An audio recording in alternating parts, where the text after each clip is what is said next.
आज के इस वीडियो में हम लोग सीखने जा रहे हैं about relation between EMF, internal resistance and terminal potential difference V। तो ये सब चीज हम लोगों ने ऑलरेडी पहले कहीं ना कहीं ये सब देखा हुआ है, इसका बेसिक्स पढ़ा हुआ है कि नहीं। फिर भी चलो मैं थोड़ा बहुत समझा देता हूं। अगर मान लो ये एक सेल है या फिर पकड़ लो, हम लोगों ने बोला ये एक बैटरी है, ओके। ये हो गया पॉजिटिव टर्मिनल, ये हो गया नेगेटिव टर्मिनल। जनरली सेल और बैटरी में डिफरेंस क्या होता है, बहुत सारा सेल को अगर हम लोग ज्वाइन करते तो उसको हम लोग बैटरी बोलते हैं, ओके। सो नाउ हम लोग को मालूम है जब ये बैटरी इनिशियल स्टेट पे रहेगा तब इसका जो पोटेंशियल डिफरेंस रहेगा, ओके, इसका जो पोटेंशियल डिफरेंस रहेगा, मैक्सिमम पोटेंशियल डिफरेंस कब, जबकि इसको हम लोग किसी सर्किट के साथ कनेक्ट नहीं करेंगे, तो उसको हम लोग क्या बोलते हैं, ओपन सर्किट। एक बैटरी का जो मैक्सिमम पोटेंशियल डिफरेंस रहेगा जब ये कनेक्टेड नहीं रहेगा किसी सर्किट के साथ, तो उसी पोटेंशियल डिफरेंस को हम लोग क्या बोलते हैं, उसी मैक्सिमम पोटेंशियल डिफरेंस को हम लोग बोलते हैं ईएमएफ। ये सुनो ना, जैसे ही ये बैटरी को कनेक्ट कर दोगे, जैसे ही ये बैटरी को कनेक्ट कर दोगे, ठीक है, पकड़ लो विथ सम लोड, ओके, जिसका पकड़ लो विथ सम एक्सटर्नल रेजिस्टेंस। यहाँ पे हम लोगों ने इसको एक ऐसा चीज के साथ कनेक्ट कर दिया और जिसका एक्सटर्नल रेजिस्टेंस R है। तो जैसे ही इसको कनेक्ट करोगे, ओके, जब यहाँ पे करंट फ्लो होना शुरू होगा तब इसका जो ये पोटेंशियल डिफरेंस है अक्रॉस द टर्मिनल्स, ये क्या हो जाएगा, ये थोड़ा बहुत कम जाएगा, ड्रॉप हो जाएगा, है कि नहीं। अगर हम लोग कंसिडर करें ऐसे करंट फ्लो हो रहा है, अभी कोई भी सर्किट के 2 पॉइंट का अगर पोटेंशियल कैलकुलेट करोगे तो वो क्या होगा, वो ये जो ईएमएफ था, ये ईएमएफ से उसका वैल्यू कम ही आएगा और इसी को हम लोग क्या बोलते हैं, potential difference, okay.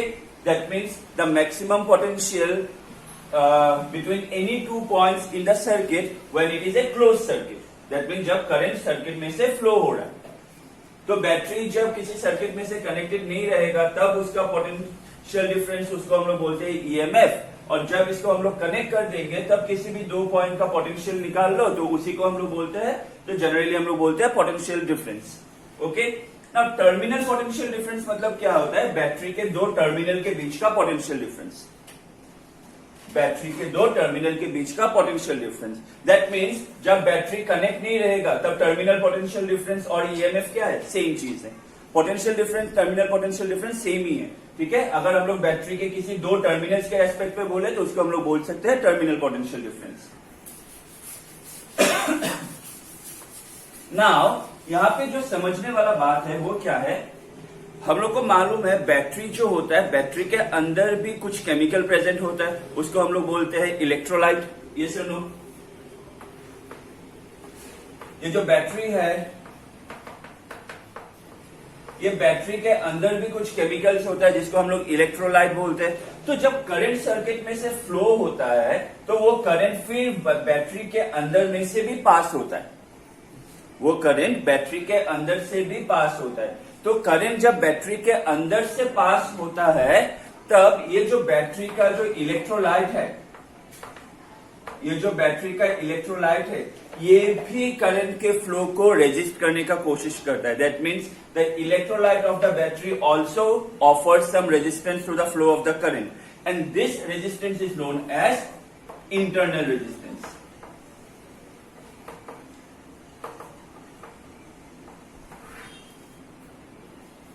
Okay, that means battery को जब सर्किट के साथ कनेक्ट कर दोगे, करंट फ्लो होगा। करंट जब बाहर वाला सर्किट के रेजिस्टेंस से फ्लो होगा वो हो गया एक्सटर्नल रेजिस्टेंस, और बैटरी के अंदर से जब फ्लो होगा तब उसको जो क्या बोलते हैं, इसको ऑपोजिशन मिलेगा because of the electrolyte of the battery, that is called internal resistance. So how can you define internal resistance, we can define the resistance offered by the electrolyte of a battery, the resistance offered by the electrolyte of a battery when current flows through its, okay, or when current flow between its terminals, then that resistance is termed as internal resistance, okay। मैं और एक बार repeat कर देता हूं, the resistance offered by the electrolyte of a battery or electrolyte of a cell when current flows between its terminals is known as what? The internal resistance of the battery. Okay.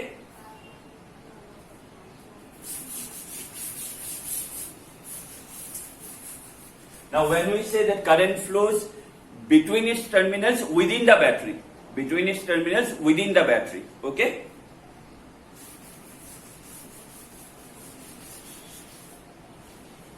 Now यहाँ पे एक circuit पकड़ लो जहां पे एक external resistance दिया हुआ है R, हम लोग के पास यहाँ पे एक सेल है या फिर एक बैटरी है, और यहाँ पे मैंने एक छोटा सा रेजिस्टेंस बना दिया। ये क्या रिप्रेजेंट कर रहा है? ये रिप्रेजेंट कर रहा है internal resistance of the battery. Okay, तो ये हो गया एक्सटर्नल रेजिस्टेंस R, ये हो गया हम लोग का बैटरी या फिर सेल। ठीक है, इसका ईएमएफ पकड़ लो E एप्सिलॉन। ओके, और ये छोटा रेजिस्टेंस ये क्या समझा रहा है? Internal resistance of the battery. Now जैसे ही बैटरी को कनेक्ट करोगे तो क्या होगा? एक करंट फ्लो होना शुरू होगा, है कि नहीं? एक करंट फ्लो होना शुरू होगा। नाउ जैसे ही करंट फ्लो होगा ये एक्सटर्नल रेजिस्टेंस से पास होगा तो ऑब्वियसली वहां पे एक पोटेंशियल ड्रॉप होगा। तो with respect to the external resistance ये पोटेंशियल हम लोगों ने कितना मान लिया? ये मान लिया V equal to IR। Okay, and फिर ये करंट जब ऐसे आके बैटरी के अंदर से जाएगा तो ये भी इसको एक इंटरनल रेजिस्टेंस ऑफर करेगा। तो with respect to the battery भी एक छोटा सा पोटेंशियल ड्रॉप होगा। वो पोटेंशियल ड्रॉप को हम लोगों ने रिप्रेजेंट कर दिया एज V डैश। तो ये क्या हो जाएगा? I smaller. I तो कांस्टेंट रहेगा because the same amount of current is flowing here. Listen no, the same current is flowing here. Now यहां पे देखो, हाँ ये वाला थोड़ा समझने का चीज है। हम लोग को मालूम है जो बैटरी इनिशियल पोटेंशियल डिफरेंस रहता है, ठीक है, मैक्सिमम, जब उसको हम लोग कनेक्ट नहीं करेंगे उसको हम लोग क्या बोलते हैं? ईएमएफ। जैसे ही इसको कनेक्ट कर दोगे इसका एक पोटेंशियल का ड्रॉप होगा ना। कितना अमाउंट ऑफ पोटेंशियल ड्रॉप होगा ये मालूम है? ये अमाउंट ऑफ पोटेंशियल ड्रॉप होगा। बात समझ में आ रहा है कि नहीं? जब बैटरी को कनेक्ट कर दोगे टू ए सर्किट तो उसका पोटेंशियल ड्रॉप होता है। दैट मीन्स उसका जो मैक्सिमम पोटेंशियल डिफरेंस था उसमें थोड़ा चेंज आता है, वो थोड़ा गिर जाता है, वैल्यू कम जाता है कि नहीं? कितना वैल्यू कम होता है उसका? ये वाला वैल्यू। इसलिए इस वाले जो पोटेंशियल डिफरेंस है ना, इसको बोलता है लॉस्ट वॉल्ट। याद रखना, this is called lost volt. Okay, जब बैटरी को कनेक्ट करोगे तो बैटरी का जो मैक्सिमम पोटेंशियल डिफरेंस था which we term as EMF, उसमें एक ड्रॉप आएगा। वो जो पोटेंशियल ड्रॉप आएगा, that potential drop is how much? This is equal to this current into internal resistance of the battery, and this potential drop is termed as what? Lost volt. Okay, so V equal to IR and V dash equal to IR। Okay, सो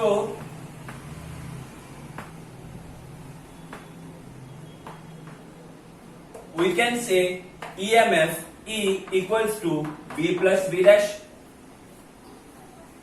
हम लोग बोल सकते हैं कि नहीं? देखो ये जो पूरा सर्किट में से जो चार्ज फ्लो हो रहा है, EMF का फॉर्मूला क्या था? Work done per unit charge.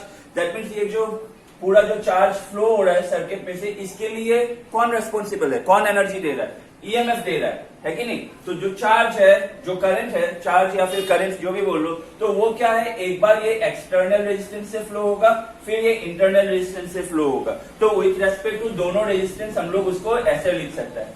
या फिर इसको अगर लॉस्ट वॉल्ट पे देखो, ईएमएफ जो है वो पकड़ लो 10 था, जैसे ही उसको कनेक्ट कर दिया उसका ईएमएफ हो गया 9। ये जो 1 वॉल्ट लॉस हुआ पोटेंशियल, ये पोटेंशियल लॉस कौन सा है? ये इक्वल टू है I into small r, current into internal resistance of the battery, that means V dash. So can I write EMF equal to 9 plus this 1 loss, 10 हो जाएगा। That means can I write EMF equal to V plus V dash? I can write ना। So we can say for the circuit EMF equal to V plus V dash. So E equals to IR plus I small r. So EMF E equals to I R plus R. So what is the current flowing through the circuit? The current flowing through the circuit I equals to E by R plus R. ये हो गया current का value. Okay, clear up to this much?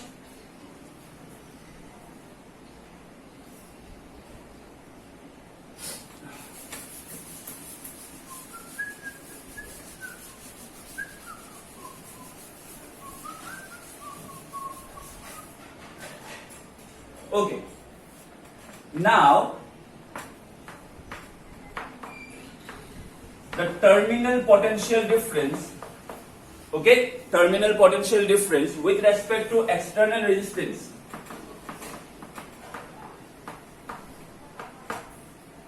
That means जब current flow होना शुरू हुआ तो जो एक्सटर्नल रेजिस्टेंस के रेस्पेक्ट में हम लोग जो पोटेंशियल ड्रॉप निकालते हैं, ठीक है, या फिर बैटरी के अगेंस्ट उसका टर्मिनल्स का जो पोटेंशियल डिफरेंस होता है V, वो हम लोग को कितना मिला था? I R with respect to external resistance I R. Okay, so V equals to, अभी I का वैल्यू हम लोग को क्या मिला? E R प्लस R, यहाँ पे आ गया R. तो ये भी एक फॉर्मूला है, ठीक है, इसको भी नोट करके रखना. ये इक्वेशन नंबर पहला वाला 1 दे दो, ये 2 दे दो. ये एक दूसरा फॉर्मूला है, V equal to E R plus R into R. Okay,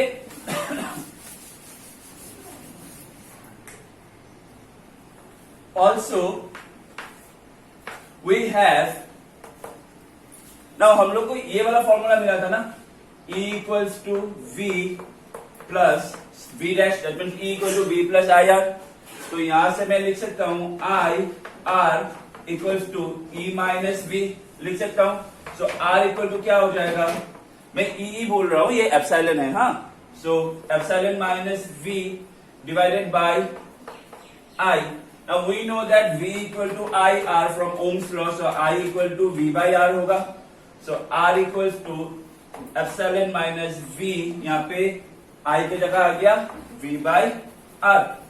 So therefore R equals to R epsilon minus V by V. So this is the relation between terminal potential difference V. Okay, terminal potential difference V है. Remember, don't get confuse between V and V dash. V dash हम लोगों ने क्या लिया? Lost volt. Okay, so terminal potential difference V, EMF E and resistance, external resistance R, ये हो गया, sorry internal resistance R, ये हो गया relation between internal resistance, EMF and terminal potential difference. एक बार देख लो अच्छे से.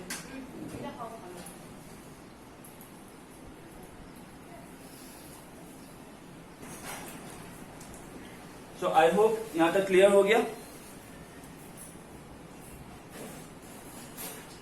Now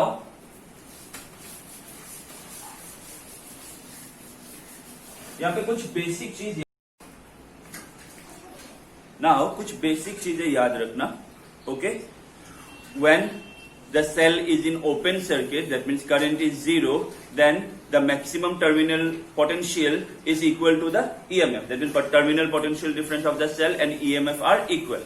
But when it is in a closed circuit, that means current is flowing through the circuit, then what happens? The potential decreases, so we can say EMF is always greater than the terminal potential difference.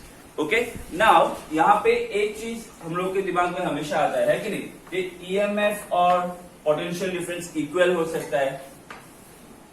EMF is always greater than potential difference. Can potential difference or terminal potential difference be greater than EMF? Is this condition possible? तो ये चीज याद रखना, ये जो हम लोग पढ़ रहा है ना, ये वाला condition, that EMF is greater than terminal potential difference or potential difference, this is during discharging. During discharging, that means battery जब डिस्चार्ज हो रहा है. ओके, एंड जब बैटरी को चार्ज करोगे during charging, so remember during charging your potential difference is always greater than EMF. The potential difference can be greater than EMF. Okay, तो ये special condition याद रखना. Okay, now when the battery is in open circuit, that means current is 0, then the maximum terminal potential difference is always greater than EMF. The potential difference can be greater than EMF. हम लोग यहाँ पे जो पढ़ रहा है वो पढ़ रहा है विद रेस्पेक्ट टू डिस्चार्जिंग, लेकिन during charging of a battery ये कंडीशन होता है, ठीक है। मैं उतना डिटेल्स में नहीं जा रहा हूँ, सिर्फ ये कंडीशन याद रखना। Now the internal resistance of a battery depends on certain factors. The internal resistance of a battery or of a cell, small r, it depends on certain factors. Number one, it depends on the nature of electrolyte. जो battery के अंदर electrolyte होगा उसका nature के ऊपर ये depend होता है। Okay, number two, it is directly proportional to the concentration of electrolyte. That means electrolyte का कॉन्सेंट्रेशन जितना ज्यादा होगा इंटरनल रेजिस्टेंस भी उतना ही ज्यादा होगा। Okay, third, it is directly proportional to the distance between electrodes. Now electrodes मालूम है ना, बैटरी का जो हम लोग दो टर्मिनल बोलता है वहां पे एक्चुअली दो मेटल प्लेट रहता है, कैथोड और एनोड। तो वो मेटल प्लेट के बीच में कितना डिस्टेंस रहता है उसके साथ ये इंटरनल रेजिस्टेंस डायरेक्टली प्रोपोर्शनल है। दैट मीन्स अगर डिस्टेंस ज्यादा होगा internal resistance of the battery ज्यादा होगा। Fourth, the internal resistance increases with decrease in temperature of electrolyte. अगर इलेक्ट्रोलाइट का टेम्परेचर में डिक्रीज होता है तो इंटरनल रेजिस्टेंस इंक्रीज होगा। ओके, और इसमें एक चीज याद रखना जो कि शॉर्ट क्वेश्चन में आता है, जब बैटरी को इनिशियली खरीद के लाओगे ना, जब बैटरी को एक सेल को इनिशियली खरीद के लाओगे तो उसका इंटरनल रेजिस्टेंस कम रहता है। जितना बैटरी को यूज करते जाओगे, जितना इससे करंट ड्रॉ करते जाओगे, उतना इसका इंटरनल रेजिस्टेंस इंक्रीज होता जाएगा। ओके, तो इनिशियली जब बैटरी लाओगे उसका इंटरनल रेजिस्टेंस कम होता है, जितना बैटरी को यूज करते जाओगे, उससे करंट ड्रॉ करते जाओगे सर्किट में, उसका इंटरनल रेजिस्टेंस बढ़ता जाता है। Okay, thank you.